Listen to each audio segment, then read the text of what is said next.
Kandidati i djathtë për Bashkinë Pogradec Eduard Kapri zhvilloi një takim me banorët e projit të Çaprazit në Pogradec, një zonë periferike, e cila është harruar nga vendorët pa bërë asnjë investim.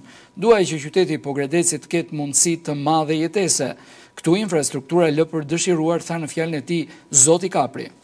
Duke qenë dhe vetë banori i Pogradecit, duke qenë dhe vetë me origjinë nga Mokra, duaj që qyteti i Pogradecit të ketë mundësi më të madhe jetese, për të sistemuar që çdo njeri të jetë i lumtur atje ku jeton në vendin e tij, në pronën e tij. Në gjithë rrethin e Pogradecit, problemi më i madh ka qenë infrastruktura rrugore. Jemi pjesë e qytetit Pogradecit dhe shikojmë që infrastruktura këtu është në këtë gjendje që është, për mos thënë llaf tjetër.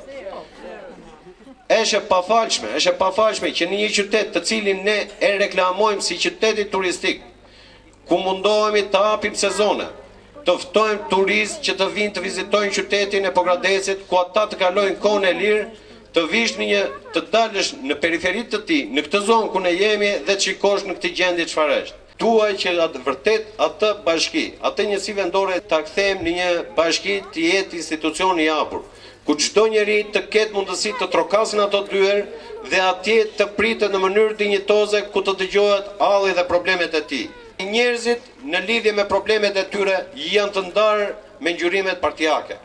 Ai që është në mbështetje të drejtuesit apo ai që është në kundërshtim me drejtuesit.